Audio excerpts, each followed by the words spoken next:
sleeping in the warehouse more than we were sleeping at home. I was 10 years old and I asked Dad, is this thing money? Money gives you freedom. How do I get it? If somebody had a pulse, we would hire them to ship product. You don't want to be a lawyer. You want to be rich. Don't be the lawyer. Be the client. I actually almost lost my business. I had to up my game. We didn't take off on holidays. We didn't take off on 4th of July because it was the 4th of July. First, we hired one employee and I'm like, oh my God, I have to pay this guy and he gets paid whether business does well or not. I'm giving this my all. I'm sleeping here. I have a spot in the warehouse that my head rests in more than the house. My guest today, Charles Chakkalo, is the founding partner at Joey's Shopping, a brand that's disrupting the housewares market by delivering premium quality at prices that don't break the bank. But Charles' story goes way beyond his business today. As you're about to hear, Charles' path is a masterclass in entrepreneurship shaped by his immigrant roots and a relentless drive to succeed. In this episode, we dive into Charles' incredible journey, from his early days of selling candy and soda in elementary school to his pivotal role in building the company he now runs with his brothers. We unpack the lessons he learned from his father, who instilled in him the importance of earning every success and how those lessons shaped his approach to business and community. We also explore his extensive involvement in various community organizations such as the Sephardic Community Federation, SBH, the Community Security Service, and how he balances these commitments with growing his business and family life. I'm Victor Braca, and Momentum is where I dive deep with exceptional leaders to uncover the key decisions, defining moments, and lessons that propelled them to success, and how those insights can inspire your journey forward. If you're an entrepreneur looking for real-world strategies, if you're passionate about community engagement, or if you're simply curious about the journey of a true hustler, this episode is packed with invaluable insights. You're going to love it. Let's get into it.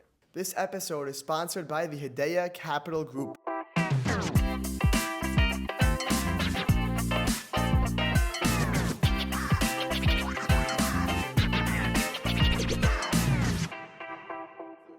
Charles Chakkalo, welcome to Momentum. Pleasure to be here. Pleasure to have you. I'm very excited. We were talking before the cameras got turned on, and we're going to get to a lot of things. So start us off. Who are you? You're involved in so many initiatives, programs, organizations. Tell us about yourself. I am born to immigrant parents. My parents are from Syria. It means so much to me, that very element, because my dad came here with not knowing any English, and when my grandmother took him to Mag and David, he was supposed to enter 8th grade, and the rabbi gave him some sort of entry test to see where to place him, and the rabbi goes, he's just not for here. He's not for here. He's got to go to high school. But Rabbi, he doesn't know English. Yeah, how's that going to happen? At the time, there was no Mag in high school. He went to Sha'areh. So in Sha'areh, he was in like 10th grade, but in remedial English. He went into, and then as soon as he was in sort of normal 11th grade, he went to school in Mount Vernon, which is like 10 minutes away from the Bronx, and took summer classes to do 11th and 12th grade in 1 year. Why did he do it in Mount Vernon? Because on top of that, he was opening a retail store. And At what age? this was 11th grade, so it had to have been 16, 17. Let's not forget that, And my dad is the definition of a grind, because fast forward to, okay, life happens. I'm around. I'm the oldest in my family. And we weren't raised with, hear whatever you want. We were raised with, all right, you want to go to a friend's house. How do you plan on doing that? Now try to tell that to a 5-year-old. It was a fend for yourself. I'm very close to my grandfather, who I call Jidda. He says, at least nowadays when I'm 28, he tells me, he goes, you were raised like a weed in the field. You were just raised to fend for yourself. And I'm like, you know what? You're right.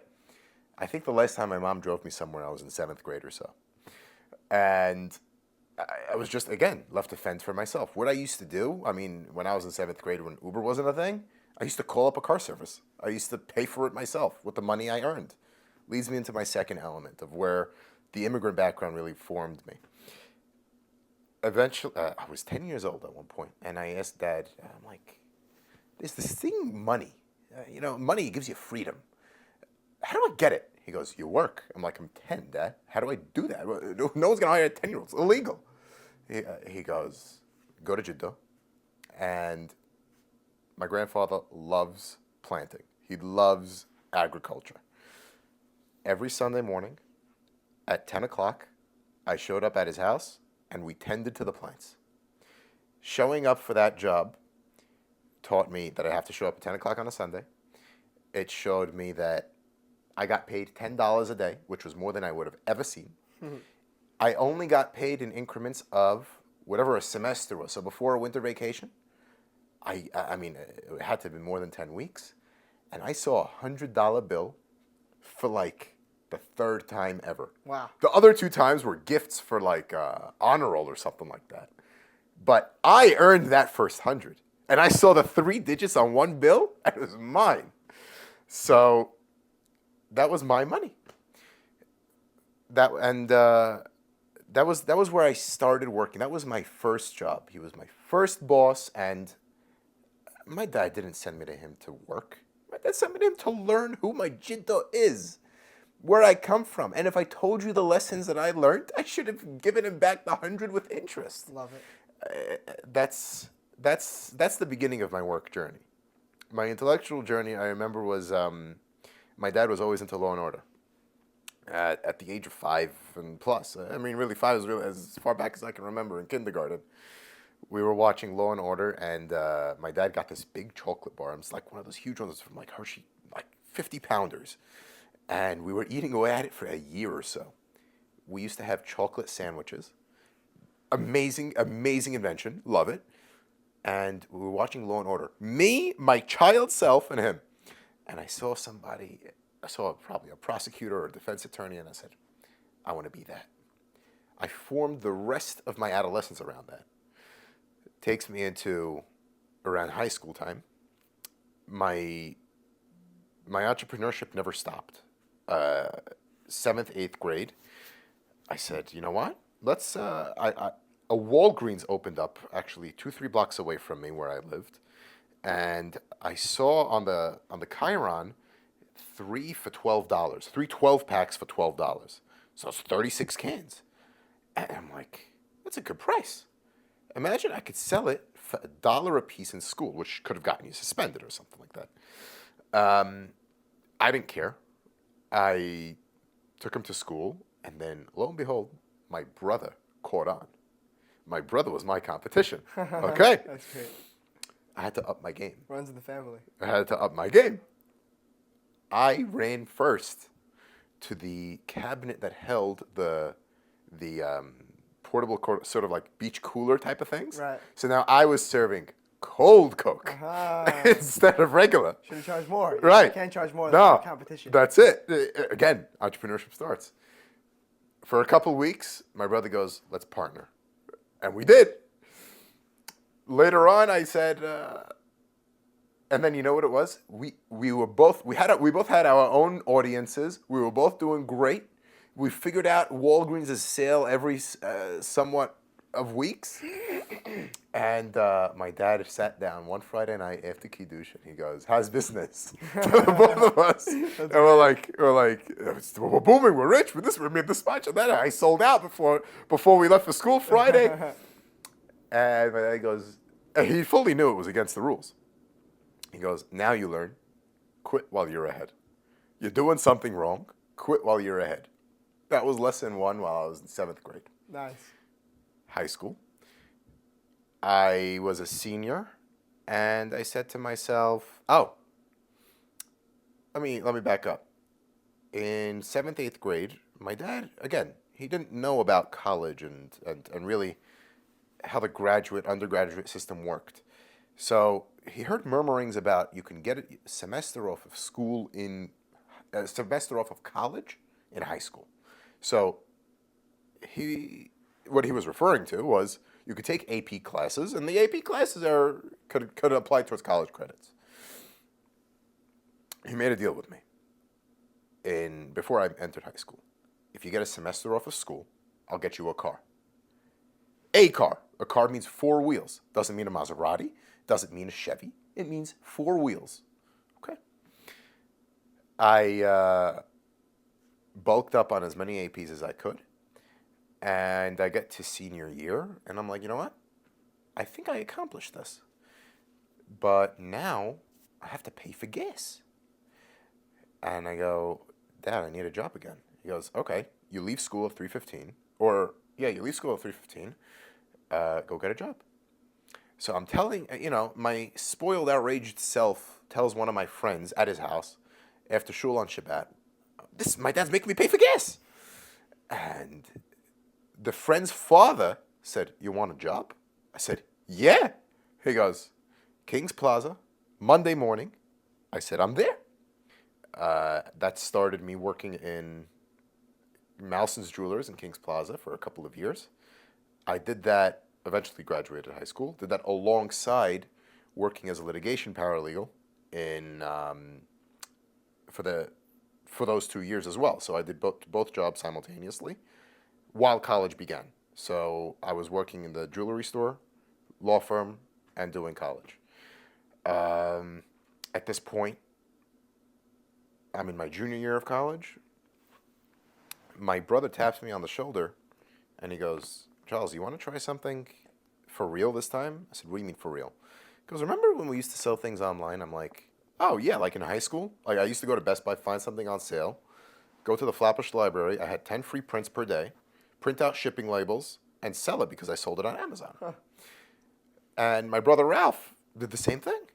Not really with Best Buy, with a different niche of products. He loves fishing. He did it with fishing gear. And he goes, you want to do it for real this time? I said, Ralph, I'm going to law school. I'm not in this mind. And I'm thinking to myself, you know what? If this doesn't work out, law school will still be there. I took my LSATs. I had my applications ready. My recommendations were uploaded to LSAC, which is the portal of law school registration. And I said, let me give this a shot. 2 years. Well, I'll end my working experience there. We could go back and forth. I'll give it to you. We will. I'll give it to you. We want to go back to elementary, high school? You tell me. Love it. So much to unpack. I could relate to somebody who sold candy in elementary school. Right. Grind from day one. That's it. Take inventory every night. That's How it. much I make today. Oh, Yep. this. Love it. So, what drew you to that in the beginning? Like, why would you want to sell candy in elementary school? Because I was raised with, you don't deserve anything. You have to earn it. I mean, God bless, my dad gave me a immensely comfortable lifestyle. He never deprived me of anything. Right. But he made sure not to spoil me rotten. That's He made sure not to give when I didn't ask. He made sure that I knew what. All right, here's a perfect example. When we were children in camp, we used to take a week out, and there was something called the Monmouth County Park System, and we used to go to this 1 week camp with Savannah and John and Pete and Keita Erskine. I remember his name. These are not people that you meet in 11223. You have to know that the world is somewhat different. You have to know that Brooklyn, Deal, and Aruba is not the world's default. That's what drew me to that. The way my dad raised me was to learn that, to be exposed to that, to show us how privileged we are, to show us that they have to get out there and grind. You have to get out there and grind. Not everything is given to you just so simply.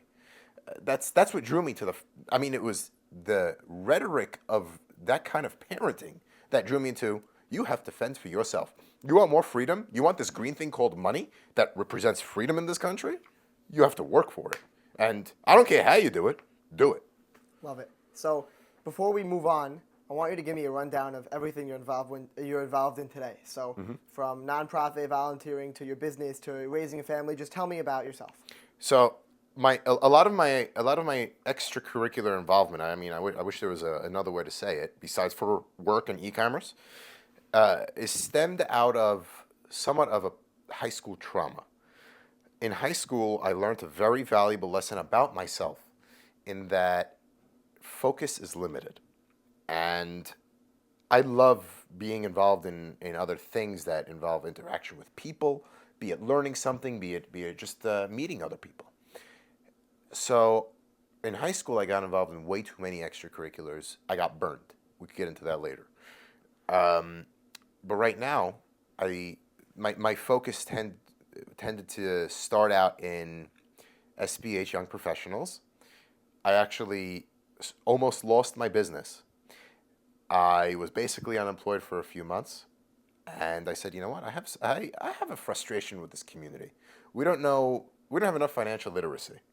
I went to them. I started a financial literacy workshop, and just until this past September, I ended up chairing the board. I over the about a year and a half ago, I started getting involved in the Sephardic Community Federation. Right. I always had an itch for politics. Loved it. Frankly speaking, you can't make it as a politician in this community and pay the tuition bills. But the next best thing you could do is be the liaison between the community and the politicians. It's one thing to be the liaison. It's another thing to be the liaison that knows the inner workings. So I love what they do. I I just learn from the immense amount of experience that Sam Sutton and Ronnie Towell give me. And right now I take charge of their digital presence. I engage in the multiple networking events. I mean, it's a privilege that I think they get too little recognition for. If they walk into City Hall, they walk into a member of Congress's office, they're known. And I mean, thanks to them, if any board member on the SCF walks into City Hall on their own, when you say SCF, they know what you're talking about and they know that you have sway. You have pull. Nice. I mean, it's Amazing. it's networking on steroids and things that I love. Why am I involved in, or why was I involved in SBH? Why am I involved in the SCF? Because I had a period in time where I thought this community was no good, where I said to myself, this community has a lot more bad than good to offer me.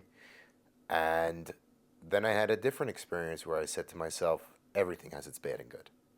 But this community's good is irreplaceable. Call it a battle wound, but eventually I came to the realization, my young adolescent self that faced the decision, do I leave, do I come back, was, you know what, I'm coming back, and I see its beauty, and I'm going to fight for it, and I want my kids to grow up in it, and I want to be a part of it.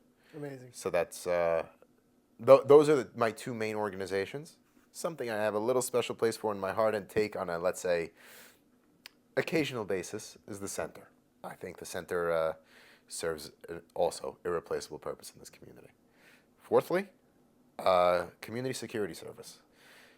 About 2020 or so, where there were shootings in Jersey City on Jewish institutions since October 7th, what happened to Jewish institutions, I said to myself, the community needs our young men especially to step up, learn defensive tactics, learn what it's like to defend yourself against a potential stabbing attack, potential bomb threat, potential firearm incident, and protect our institutions.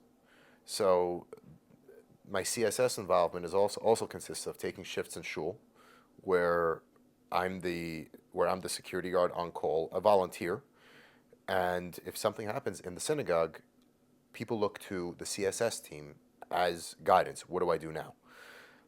We are trained as to how to address if somebody tries to infiltrate the shul.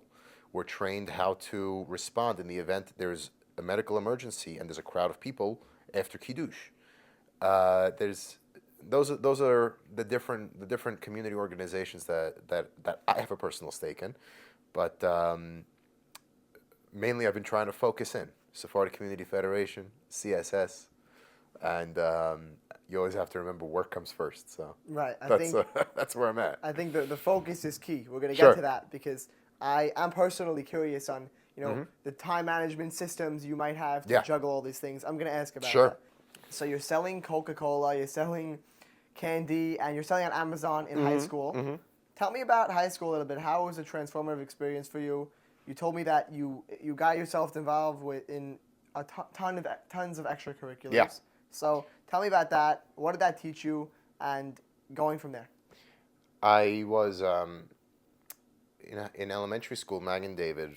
Everybody knows the currency of social approval is level of skill in basketball.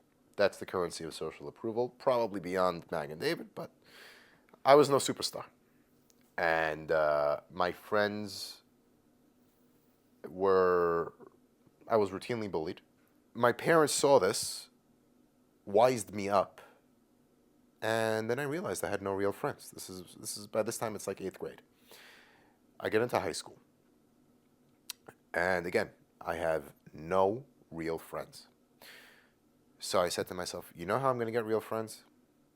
If there's an extracurricular activity, I'm going to put my name on that sheet. If there was a sign-up sheet, my name was on it. And you're talking to a guy who already went against the Mag and David orthodoxy. I went to Flatbush, so I'm a traitor. And what did I love about Flatbush? I loved that they had a debate team. They had a model Congress. I mean, you think any of my old friends knew what Congress was?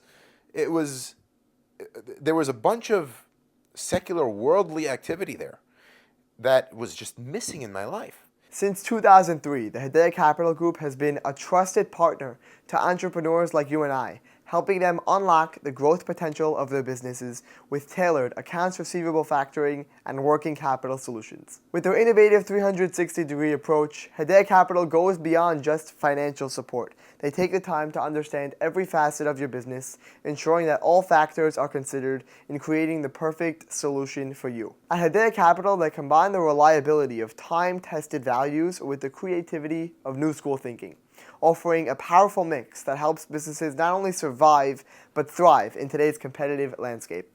Whether you're looking to improve cash flow, protect your assets, or scale your business, Hedaya Capital has the expertise and resources to guide you every step of the way. To learn more about how Hedaya Capital can fuel your business's growth, visit hedayacapital.com or email info@hedayacapital.com. Again, that's hedayacapital.com or email info@hedayacapital.com. Thank you again to the Hedaya Capital Group for sponsoring this episode of Momentum. Let's get back into it. Take me into the conversation with your immigrant father, who is very driven on education, very focused on education, I'm sure. Yeah. Dad, I'm dropping out of law school, or I'm not going to pursue law as a degree. I'm going to work. Oh, he didn't even want it to begin with. Really? Yeah. Being fully transparent here, I took my LSAT. I think it was once or twice. No, it was once. It was once I took my LSAT, and I scored maybe below the 50th percentile. I remember when I got the score, I was bummed. Mind you, I graduated with a 398 GPA in college. So to get a below 50th percentile was such a blow. And I said, you know what? I'm still going to make it. I'm still going to grind and I'm going to do it. My dad said, you're either going to be the LeBron of lawyers or you're not doing law. I was going back and forth. Do I prove Dad wrong? Do I not? Do I prove Dad wrong? Do I not?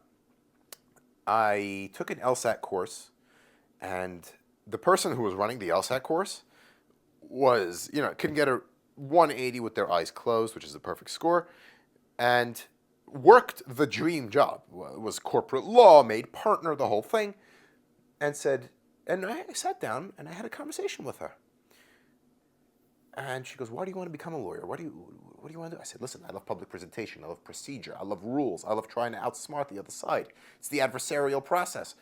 And then she goes, what kind of life do you want to live? I said, well, I want the equivalent of, I want a Mag and David. I want a deal. I want an Aruba. She goes, you don't want to be a lawyer. You want to be rich. Don't be the lawyer. Be the client. So when my brother tapped me on the shoulder at the end of college and he goes, you want to try this for real?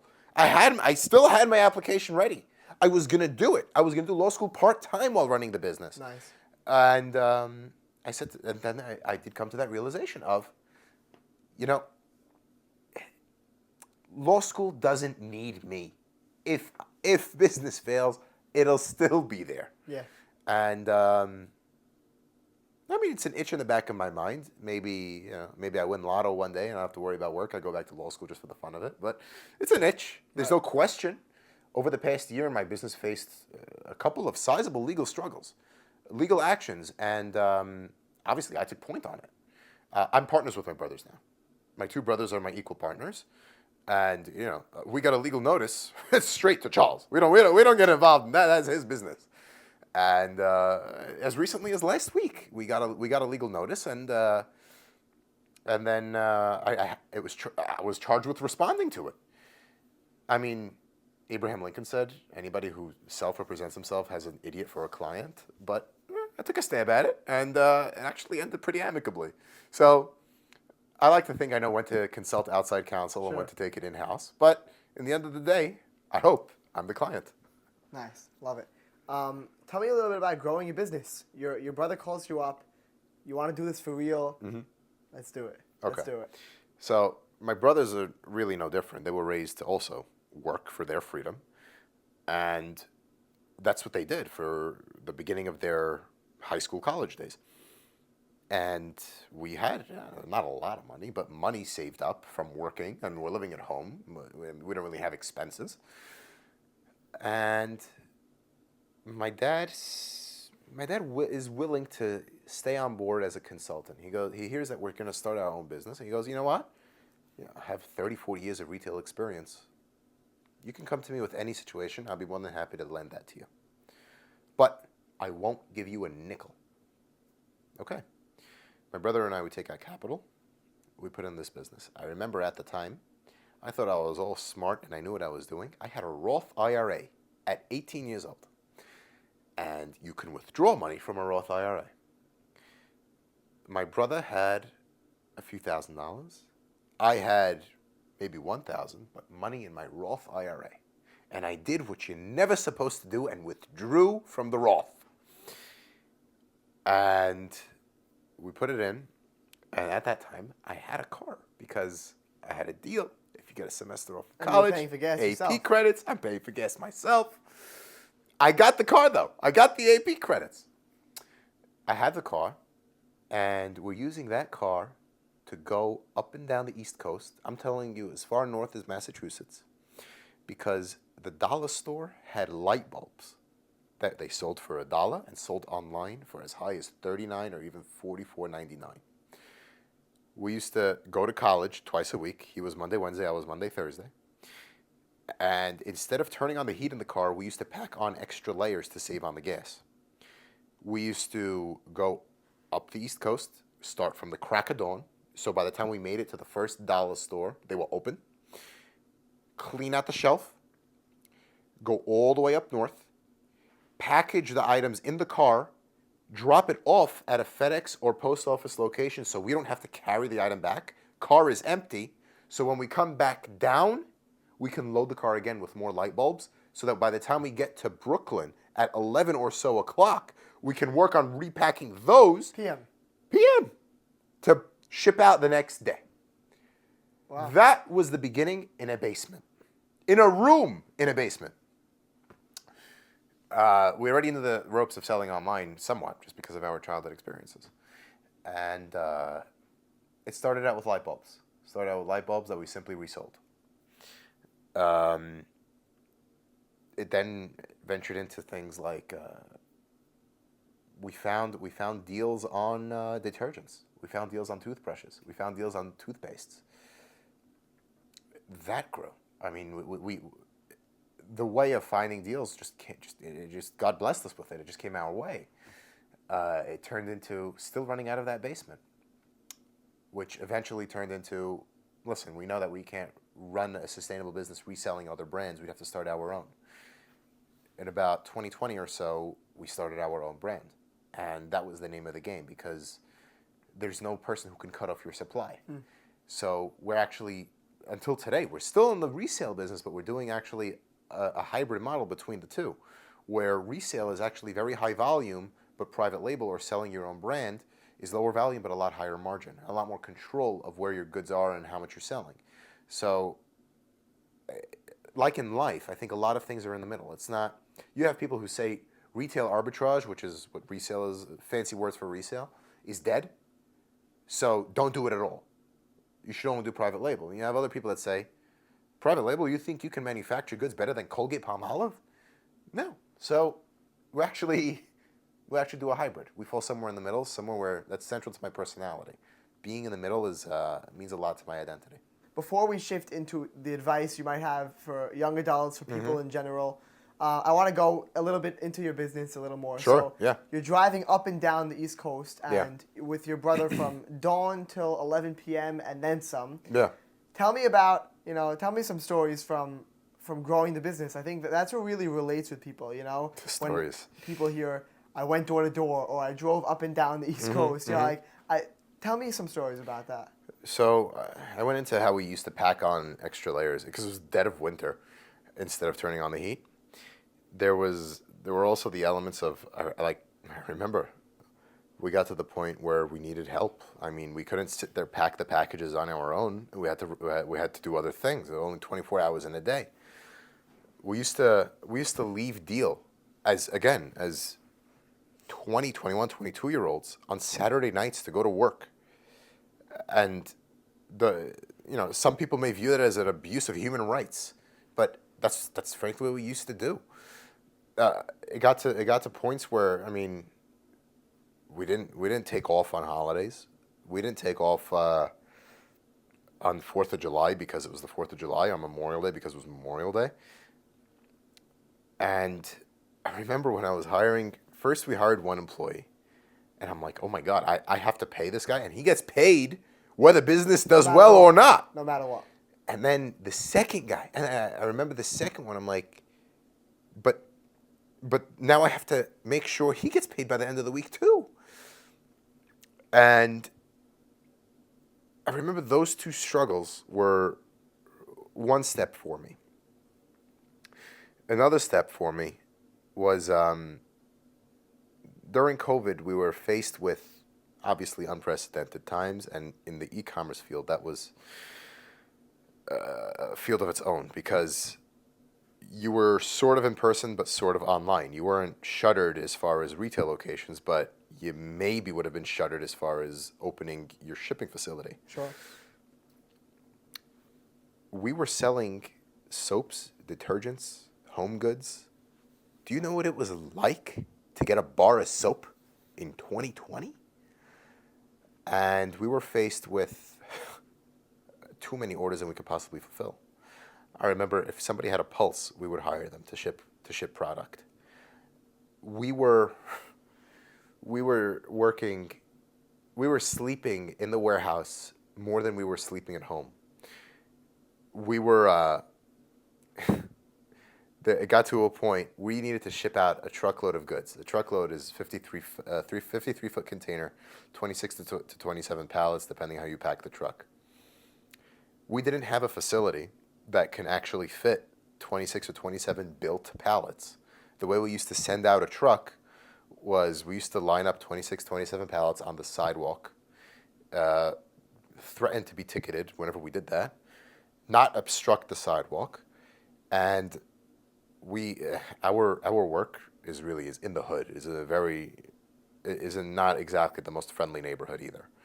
And we lined up the 26, 27 pallets on the sidewalk. The truck canceled the appointment. We have 26 or 27 built pallets of merchandise that needed to go out. It's not like we had a facility where we could put the pallets back inside, close the gate, lock it up, and come back tomorrow. My brother and myself, we took 2 chairs. One sat over here, one sat over there, and we're sitting on the sidewalk in the middle of the night in a dangerous neighborhood watching our goods. That's crazy. And on the phone with shipper support, truck came 3 o'clock in the morning from Pennsylvania. Him and myself, just us two, did what 4 employees of ours would have done. We loaded the trailer on our own. We drove back to Brooklyn, slept till kingdom come, woke up the next morning, and we looked at each other and we're like, we're getting a space. This will not happen again. Wow. We got our first location where we can put the merchandise back inside, close the gate, and come back tomorrow. It's like a miracle. We got a lot better. We got a lot better grip on the system. Right. And it's the story like that where you can't replicate it. You can't relate that to a different person when in their entrepreneurial journey where you take 2 chairs, you sit down, and it's here? At that new location we have. Okay, it's not like we weren't too successful where we can get, a warehouse on Linden Boulevard, but it was, a 25 by 100 storefront that we were using as a shipping location. Okay, no problem. But it had a little step to it. So you couldn't take pallets in and out because of the step. What we used to do, we used to take 2, 3 guys, push a pallet really strong, and it overcomes the step. When 5 o'clock comes around and there's an employee that works hourly, you could put a brick wall in front of them. They'll walk through that brick wall because it's 5 o'clock. So the employees left for the day, and we weren't done bringing the pallets inside. So it was my brother and myself. We tried once, twice, 2, 3, 4 times bringing it inside. Pallet didn't work. And again, we had a bunch of merchandise on the sidewalk. Oh, we had to get it inside. Oh, gosh. People were stealing from it, actively, in front of me. What am I going to do? Leave the 3 pallets on the sidewalk and try to pursue the guy who stole the thing for $3? So I actually called another person on the sidewalk. I go, you want $5? We're going to push these inside. Push them inside, push them inside, push them inside, close the gate, lock the door, done for the day. The thought of soliciting some guy on the sidewalk for $5 to help me push something inside, instead of trying to figure out some way to deal with the situation that's less than optimal, all of it was sort of building experiences of you're going to grind. You're going to build this. And if somebody says that I didn't get my hands dirty, I know I did. We were down a partner. And we moved heaven and earth to get a certain truckload out. Sure. Again, this whole business is all logistically based. The different trucks you get out and the different ways you pack the trailers reflect your margins almost identically. So we were down a partner, and I was actually loading a trailer with a forklift myself. And the truck was actually heading out. We didn't give him the all clear. We put in the last pallet. On his own, right after I closed the door, he started pulling out of the dock. I wasn't done giving him a seal. It has to be sealed so the merchandise doesn't get corrupted in any way. So it was a cold and rainy day, and the driver's pulling out. And this is just a couple months ago. And I see a big, disgusting puddle of rainwater. He's driving straight into a busy street, and he's turning in, and I'm like, that's a disgusting puddle. But you know what? The seal's got to get on. Oh, God. I'm running after the truck into a busy road. God help, he had my safety in mind. I made sure I clicked that seal, and had I clicked that seal, because he short-stopped, the trailer came backwards, so the trailer clicked in, Awesome. And then I stomped straight into that puddle. Full disgusting pants and sock, was drenched. But you know what? I came back to my brothers and I'm like, the next person who says I didn't give it all to this business, you better know about that puddle. That's crazy. So all of those formative experiences were like, I'm giving this my all. I'm sleeping here. I have a spot in the warehouse that my head rests in more than the house. And yeah. Wow, the grind. You cannot beat the grind. It was... Listen, I'm part of a mastermind with other e-commerce owners and founders. One of them, his name is Steve Chu. One of his favorite sayings: "You don't decide to fail, but you decide to stop trying." And it's true. Let's shift over to some lessons that you've learned throughout your years in business, which a lot of them have come out. Yeah. Some mindset shifts that you might have had. So I want to start off. You're a super social guy. Mm-hmm. How do you go about connecting with people, meeting new people, networking? Not the superficial, fake networking that we hear on LinkedIn at the events. Right. Real networking. So nowadays it seems to be the fad to be posting on LinkedIn very regularly, as if you're some sort of authority figure, and engaging content and make sure people like and share and interact with you, whatever it is. But the content's got to be useful. the content's got to be genuine. Don't waste people's time. Also. Don't waste people's time. You have, so let's say you do I was on LinkedIn when I was at the law firm when I was 18 and change, and someone was trying to rank some article, and by rank I mean get good traction towards it. And he said, the only line I don't remember who wrote it, I don't remember anything about it. If you chat GPT, you may get it. How to start networking. And I mean, a networking event to me was music to my ears. I go, oh, you mean more people and more interaction? Right. Let's do it. Right. I went to a few networking events thinking that's where you network. But the article said something different that stuck with me till now. The networking that you do happens everywhere but networking events. That's a good one. Everywhere else. At networking events, everybody has a number on them. Someone wants something from you. You want something from them as well. You want a client, you want to sign on to an agency. You want a lead, you want a paying customer. But when you're walking down a street, when you're in a subway cart, when you're in shul, there's networking. Networking is genuine connections between people, and when you don't view them as a number. If I know a person is looking for a job, and I know another person has a position open, they're going to go to that. I can make that connection. If I make that connection, I didn't view the person who needed the job as a number, and I didn't view the company as a you owe me one. Right. So now the person that I just employed sees that I was genuinely interested in their best interest. You never know what life is going to bring you. So when you can tap into that network of, this is the genuine connection that you made, you helped that person out, and they now know you. There's a point where a friend of mine was leasing a car, and he has a great network. So I told him, call this guy up. He has a great deal. There was just a great deal on a Volvo. Call this guy up. He'll get you the deal. And he goes, oh, yeah, that guy? Yeah, I know that guy. He helped me out with X and Y and Z and A and B and C. The guy just wanted the same special I got for a car lease. But because of the genuine outreach he did and the networking he did outside of networking events, he got that connection being made for him. And the broker went above and beyond to make sure he got the same deal I did. Small example if you don't know where life brings you. Yeah. Let's say now, okay, when I was chair of SBH Young Professionals, there,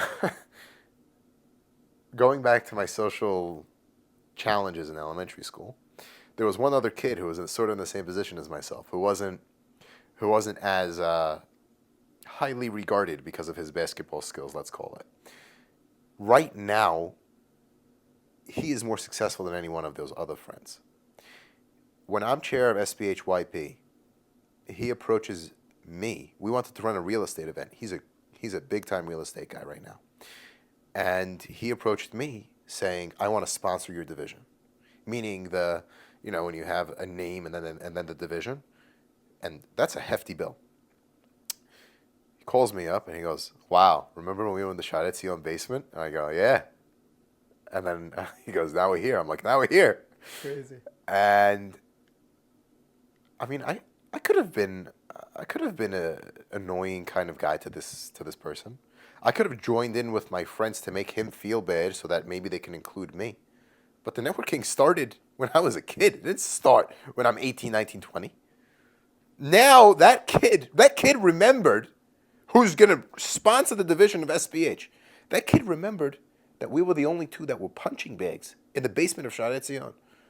And when it came to me running this division of SBH, he remembered. He goes, it makes sense that you're here and I'm here. And I said, it does. It does. The networking started from then. It didn't just start when you said, maybe I should develop some sort of network of connections. Right. That's one that's one facet of networking. It happens outside of networking events. Right. The second side is really industry-specific conferences. So I like to think if there's a conference in New York that's e-commerce focused, I'm there. My job changed a little bit, so my availability is a little less. But everybody knows me as the guy who goes to conferences. I publish content based on what I see from those conferences, because people, when they throw a conference, it's either a money grab or they really want to deliver value. So I don't run an agency. I just publish content for the good of other e-commerce owners on my LinkedIn. And a lot of people started tuning into it. And other conference organizers actually asked me, what do I like and not like about certain conferences? What should I incorporate? What should I not? Nice. When you're there and you're known in the industry, people realize that you're missed. People realize that you didn't attend that conference. Where were you? You get to learn the newest tactics, but you also get a feel of how the network is evolving. Meaning, if you have a lot of agencies at one event, you know that, let's say it's an Amazon-focused event, there are 50 agencies. You know that's a pretty good field to be in. The Amazon field is an up-and-coming field. Recently, there are a lot less agencies because margin's becoming a lot less to be an agency on Amazon, and Amazon themselves is pressing the sellers even more from their margin to get into Amazon's pocket. You know, I remember when it was Amazon only took 40% of an average seller's gross revenue. Now they take 60. Oh, wow. I remember the 40. Now then it was 50. Now it's 60. If you go to their Q1 earnings, you see exactly that they're going directly into the seller's pocket and putting into their own. Not to say that Amazon isn't a viable business right now, but you get an industry-wide view at these conferences of where the industry is going, how you can mold, and what other connections you can tap into as a result. What's the difference between a conference and a networking event? Networking event is labeled as such. A conference, it's a natural product at a conference you network. Right. If you're going to a networking event, people are super hyper focused on what can you give me, what can I give you. Got it. If you go to a conference, it's expected that you network. You could just sit on the side and keep on watching lectures. You could just sit on the side and have the free food, or if it's free. But you're not really expected to network. I see. But yeah, that's one element to certain things. And then, different conferences can lead you to different things. In e-commerce, you obviously want to focus on Amazon retail and buying, selling. But it led me into, let's say, a different realm over the past year of buying and acquisition of businesses, buying and selling businesses. I went into a venture with an e-commerce friend that I made at a conference. That's cool. And it opened me up into a new world of buying and selling businesses. Now, how do you evaluate a business? What is EBITDA? What is SDE? And all these cool acronyms. And led me into a different business mindset. I learned something. I'm not an expert in it, but I got to know a fair bit just from expanding from conference, network, different kind of, and then mergers and acquisitions kind of circle, so that my horizons were expanded a bit beyond e-commerce to just business in general. Yeah, love it. I know that you, from observing you online, from our interactions, I know that you look at every interaction with somebody as an opportunity to learn, and it ties into your centrist perspective. Can you tell me a little bit about both of those things? How did you gain those characteristics? Were they innate? Did you cultivate them as you matured? And why are they so important to you?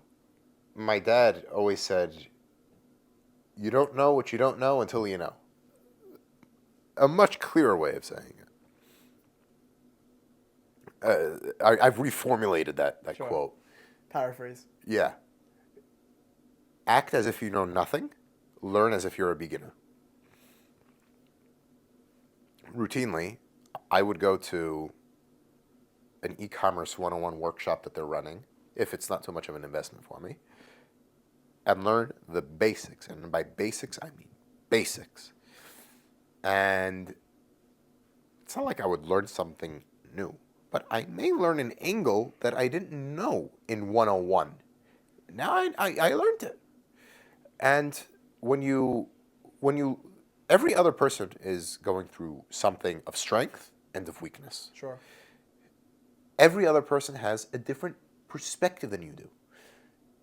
The only way you can broaden your understanding broaden your perspective, broaden your idea of what is possible is by interacting with those people in a genuine way that develops connection. It extends beyond business, at least in my life. In business, like I touched on before, you can be involved in retail arbitrage, private label, or maybe both.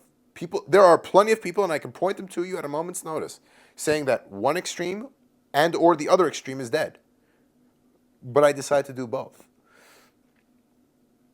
I've always been into news and politics and stuff like that. I even dabbled with it online. I started putting out my own content about 6 months ago, just to dabble with it.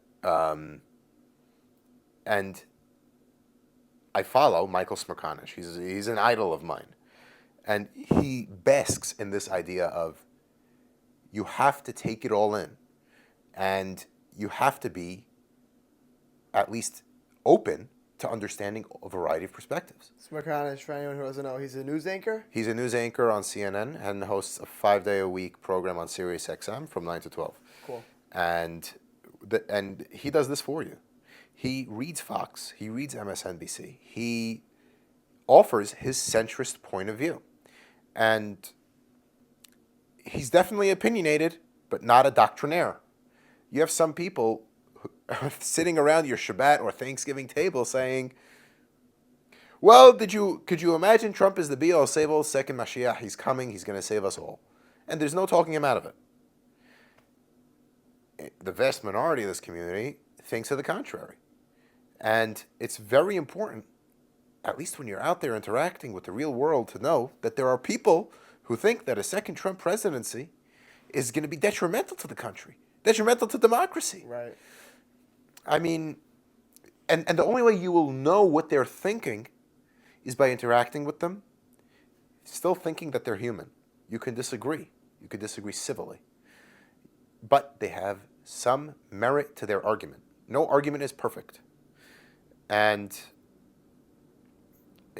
there's just that doctrine to my identity of centrism and being well-informed with a variety of perspectives is the best path forward. Going back to my college days, I majored in philosophy, political philosophy to be specific.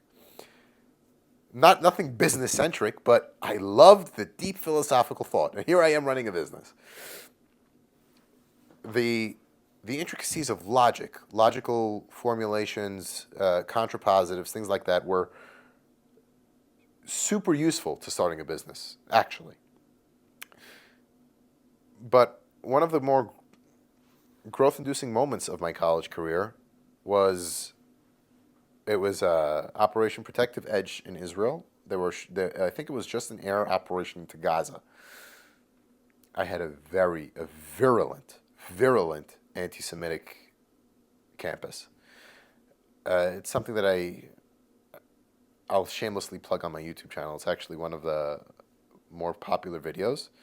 On Hunter College at the time had a protest where they gladly said Zionists out of CUNY and Jews should roll in the streets. There's a Chancellor of CUNY report that happened as a result of it, which I was intimately involved in. And eventually... We'll put that video also in the show notes. Yeah.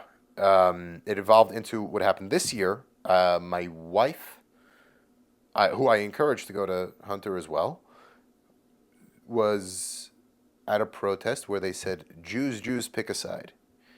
You're committing genocide. Jews.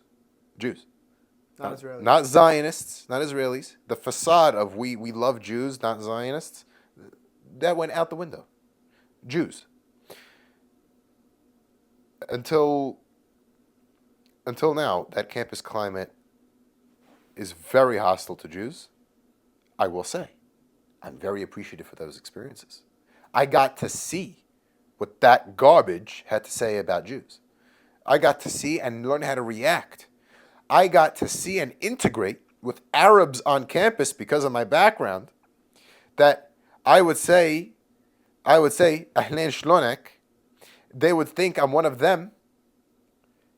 After they said Zionists out of CUNY, Jews should roam the streets, when I wear a Sahal Kippah the next day and they see that I'm wearing a Sahal Kippah to Arabic class, I knew exactly how they worked. I was privileged and spoiled enough to grow up in the greatest country that's ever existed in the world, especially the greatest country that ever existed to Jews that is not a Jewish state. There's a variety of perspectives involved here. And when I was on campus, I took the approach at first. Israel's always right. Israel can do no wrong. Jiddo sat me down and he told me to my face. He goes, number one, you're going to school to learn. You're not going to school to be an advocate. Number two, what makes you think one side is always right and the other side is always wrong? There's got to be an in-between. One caveat, where I'll end off. In the aftermath of October 7th, I was actually solicited by the Smerconish team, who run their own newsletter, to write an article. And I felt so emotionally about October 7th. That's actually when I started my political commentary. And I wrote, everything has its, you're either always right or always wrong, but we're about to see how the events of October 7th, which are always wrong in my opinion, which is 100% evil, which is there is no justification for it. We're about to see For sure. how some people will start making that, well, they have a point. I go, no. This is the one instance where there is no validity to it. This is that one time where there's only wrong and no right. When we say 99.99999% of the time, this is the 0.1. So I'm aware 99.999 is the rest of your life. But when you have something that tragic, I went out into my centrist platform with my centrist colleagues, with my centrist buddies that we meet up with every morning on a live stream, and say, this was 100% wrong. For us centrists who believe that there's validity to a variety of perspectives, there is that 0.1% of the time where that's just wrong. Killing a CEO in cold blood is just wrong. Whatever grievance you may have about the insurance industry is completely different. Doesn't justify premeditated murder. And that's where I am on my philosophical ideology of centrism. Love it. Yeah. Love it. I think we should all learn from that. You told us about how you led SBH Young Professionals, which, if anybody doesn't know, it's an amazing organization.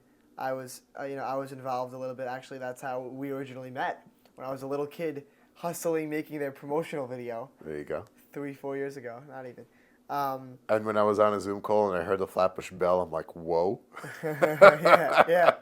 Yep, takes you back for sure. But so there are Young Professionals. YP is an organization that provides mentorship, internship opportunities. They host events, really just to get young professionals involved and to put them ahead. So just in case anybody doesn't know. And what I wanted to ask, you've observed a lot of young adults, young professionals, through your work with the program. I want to ask you what are some traits, characteristics, hard skills, soft skills that you've observed in standout young adult achievers that you think young adults like me, 18 to 24, can adopt for themselves? An openness to learn. The most jaw-dropping, awe-inspiring youth of our community is that openness. When you have a know-it-all kind of 18, 19, 20-year-old who thinks they know everything, and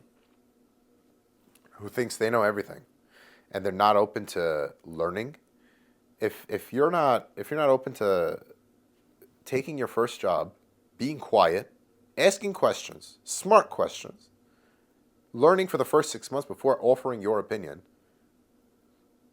you're not fit for the job. You have to get in what you're doing first. Learn as much as you possibly can. After you're done with work, go home and do more research about the work you're doing. When you're thinking about what career paths to pursue, be open to learning. Maybe I'd be interested in that. maybe take a random course in college as an elective just because, hey, that may open up a different door for me. Or even take somebody else. Somebody else in this community, particularly who stuck out to me, was someone who, go back to the basics. Look at the way you present yourself, what you wear, what time you show up to appointments. Be respectful of other people's time. All of it is openness to learning. All of it is being courteous to what other people are about. It's a combination of humility, and really it starts from the ground up. The initiative to do something more, being open to learn, and also it starts with midot too. It starts with that being courteous of other people's time, promptness, how you dress, present yourself, regard yourself, all of it. All of it centers around from midot upwards. Guys, sorry for the quick interruption. I just want to ask you, please, if you're enjoying this podcast, share with a friend, leave a comment, a like, anything you could do to help grow the podcast would be greatly appreciated. Back to the episode. The first step that an ambitious young person can take, we won't talk about a specific industry or a specific thing that they might be interested in, but the first step that a young person can take to put themselves ahead, or not even just to put themselves ahead, the one thing they can do that would be great for them. What is that? I would say find a mentor. And a mentor doesn't have to be somebody that's going to be with you for the next 20 years. Find a mentor that's in an industry that you think you want to be in. Or find someone who's in the industry and ask them things about it. The way somebody pulled me aside last week, knowing that I was a YP involved person, asking, how do you recommend I map out in the next 3 steps of my life? I said, well, think of your goal. Do you want the Mag and David deal Aruba? And divide that into 3 steps. The first step is you have to get involved in something, for business. The next step for them to take tomorrow, learn about the industry. Learn about personal finances. All of that is publicly available. But as far as interaction, the thing they can do tomorrow is walk into the center, walk into their shul, walk into whatever other community institution they can, say hello to the next person, how you doing? It's a combination of all that. Love it. It's a combination of all that because that interaction will follow not just their education in learning about other people, but will unfold natural opportunities that will come their way. If they don't know what they want to do, you seek out internships. You keep on what I referred to before as trying. You try to make it. You want to start being ambitious from young, starting different companies, starting different ventures. You want to start raising capital from other investors so that you can start a company that you can eventually head and pay that tuition. That's, go ahead, you do it. Solicit advice and feedback from other people who've done that. Seed raising, A1 rounds, and so on and so on. You should know what those mean. If you don't know what those means, go figure it out. Keep trying. You won't know what they mean from the beginning, but if you spend an hour on YouTube, you will. Volunteer work, running your company, raising a family, content creation. Okay, that's a lot. How do you manage it? Time management systems, a mindset. What is it? How do you do that? Because I got burnt, in my opinion, badly in high school, and it was so formative to myself, I learned that focus was finite. You have 24 hours in a day, and everything has to be systematized. Number one, what's most important to me is my family, which means also my financial security. Business comes first. Translation into the high school self, school and academics come first. If you're faced with a decision, do I go to basketball practice or study for this test? You're studying for the test. And you'll be faced with those decisions. I learned this when I was in high school. I came back from hanging out with my friends 2, 3 o'clock in the morning or so. Wasn't doing anything bad. Just, I was out late. It was out really late. My dad asked me the next morning, when did you get home last night? And I said 2, 3 o'clock, without shame. I mean, I wasn't doing anything wrong. He goes, there's something called time management. You have to manage your time. There's a time for this, and there's a time for that. I said, at my, very smart adolescent self told him, yeah, all right, yeah, fine. Just, all day until 3 o'clock in the morning was my time management for social activity. Sure. My adult self looked back at it now and said, I get it. 2, 3 o'clock might have been a little excessive. What do you expect high school people to do? Yeah. But anyway, the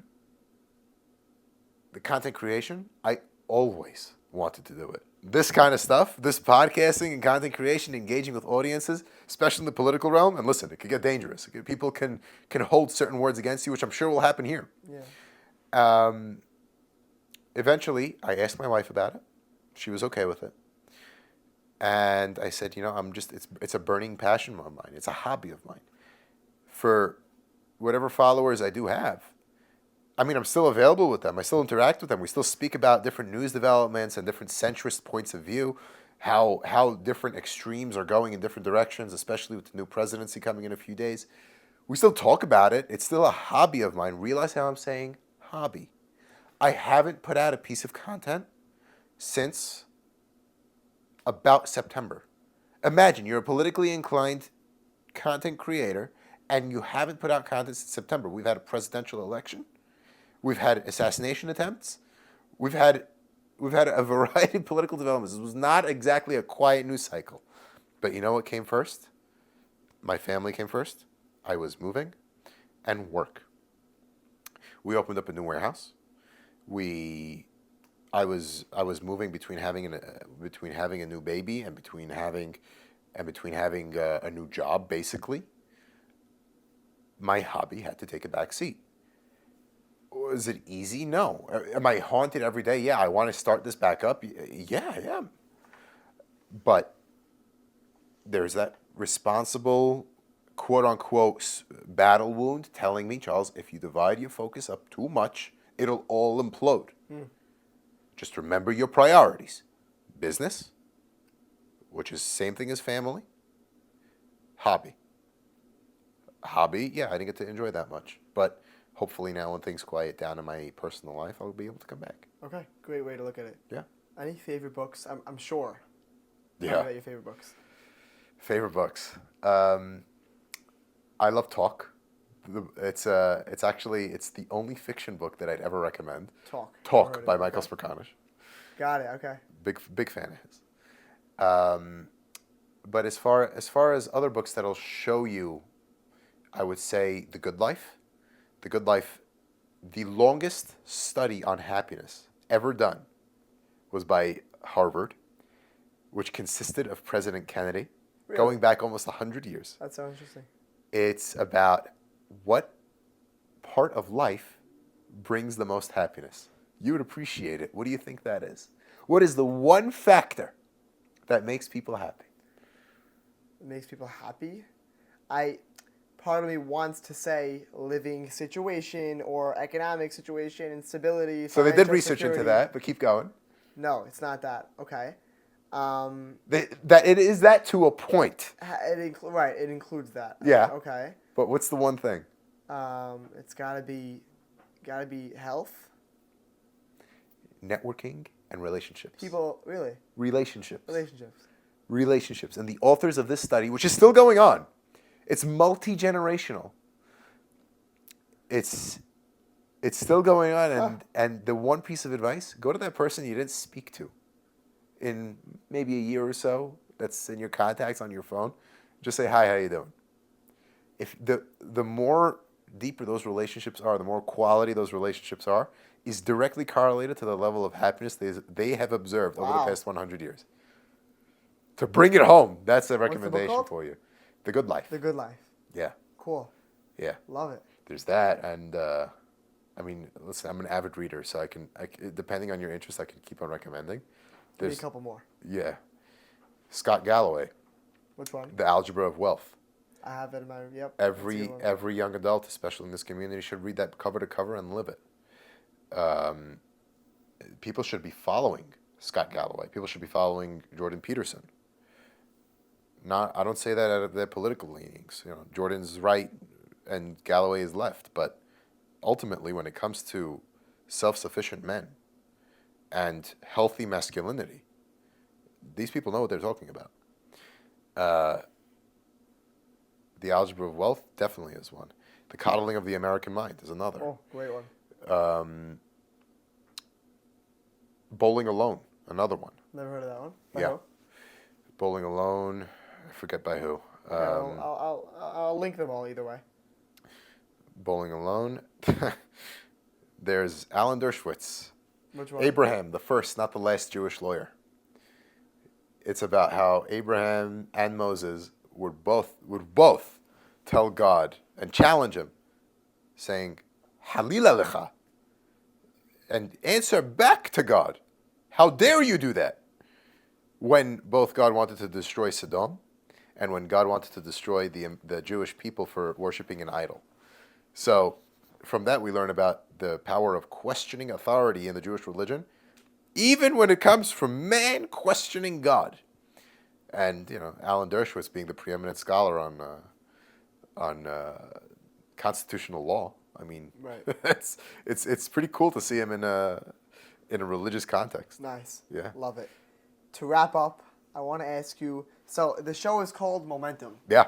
And it's really all about momentum. I can tell from even your story. I can answer the question I'm about to ask for your story, but I'm not going to do it. Go ahead. I think it would be better if you answered it. But I want to hear your momentum moment, the moment where things started to catch on, you were picking up steam, you realized you can do what you do as a business, and it could be in business, it could be in your personal life, it could be volunteer work, and it doesn't have to be one.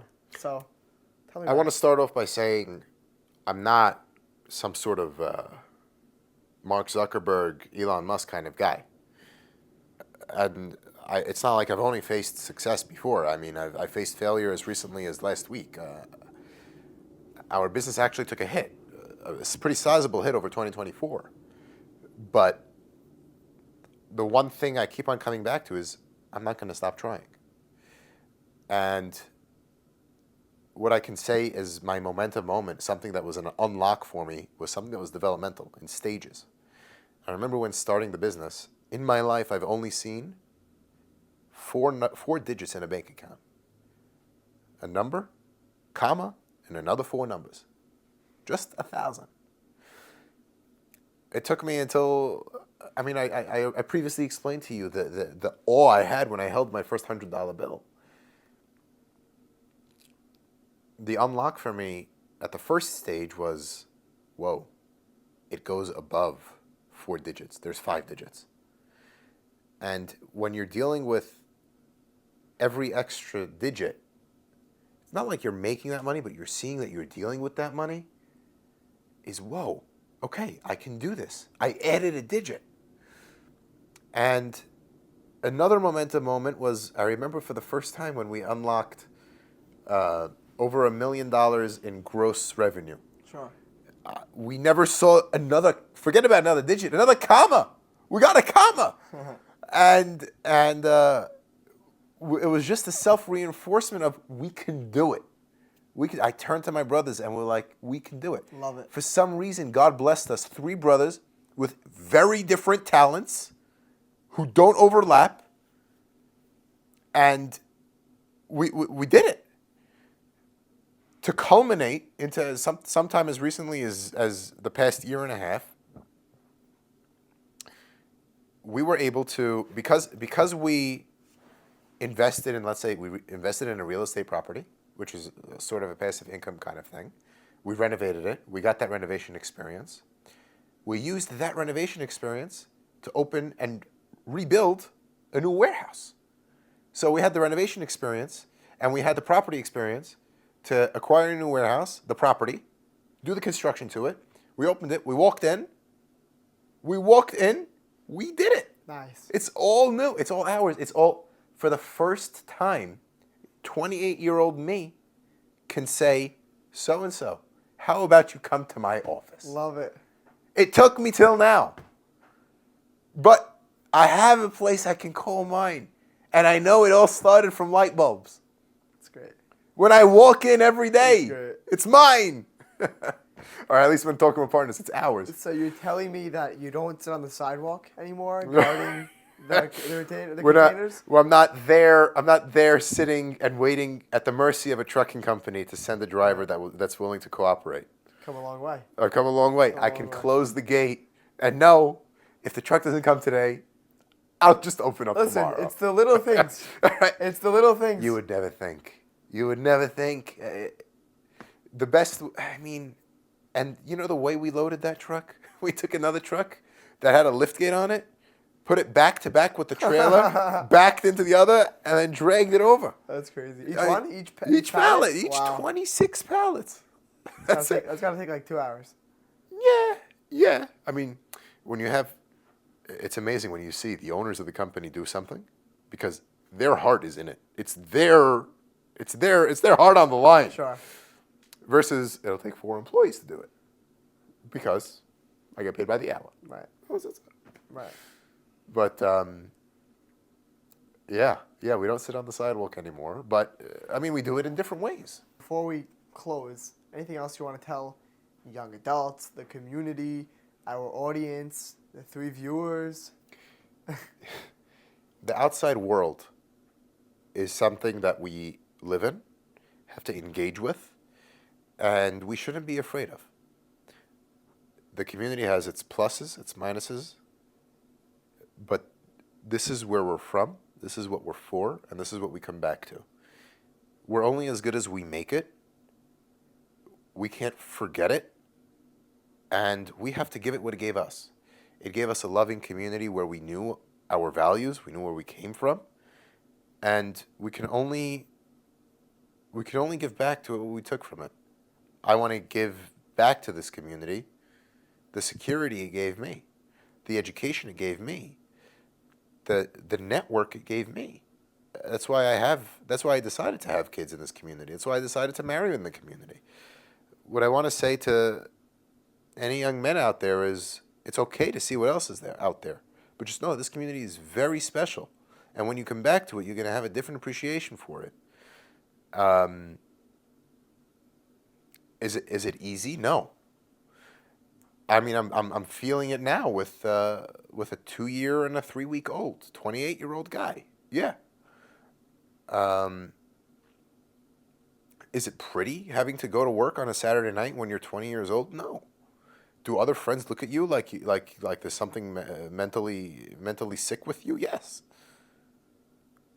I'd even touch on the fact that I was a lifeguard, and I basically sold all my Sundays from when I was 16 to 18 years old, with very little social life. Really? Yeah, and there's nothing wrong with that hustle. That's what I want to say. Amazing.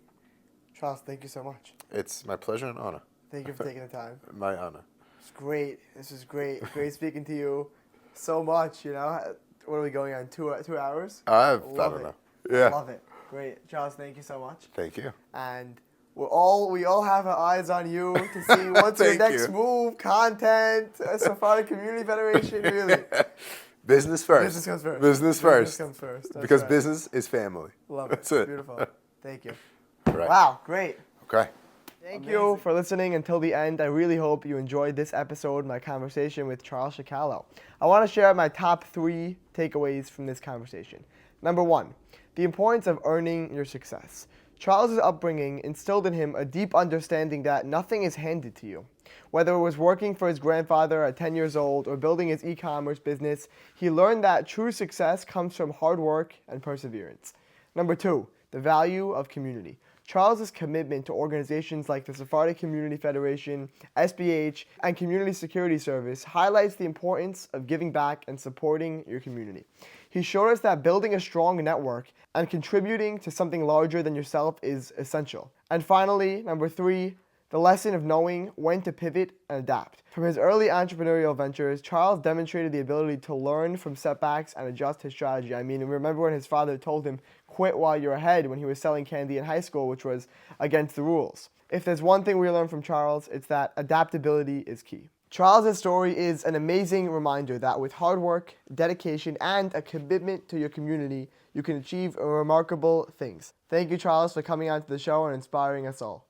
If you enjoyed this conversation, I encourage you to check out my conversation with Alan Shama, founder of Elf Cosmetics. In that episode, Alan shares his journey from a challenging childhood and a challenging adult life to building a $12 billion brand. You can find that on all podcast platforms by searching Momentum Alan Shama or linked in the show notes below. Again, that's Momentum Alan Shama. That was episode 5 of Momentum with Alan Shama, the founder of Elf Cosmetics. With that said, thank you so much for watching this episode. I really hope you enjoyed. Guys, leave a comment. I'm always looking for your feedback. Anything that you like about the show, anything that you would like to see me implement in later episodes. Guys, please, anything. I would really, really appreciate it. Share this with a friend who you think would enjoy it. Charles' story was great, and we have so many episodes across all different career fields, whether it be real estate, marketing, wholesale, retail, interior design. I mean, the list goes on. Guys, thank you so much for watching. Until next time. Oh, and thank you again to the Data Capital Group for sponsoring this episode.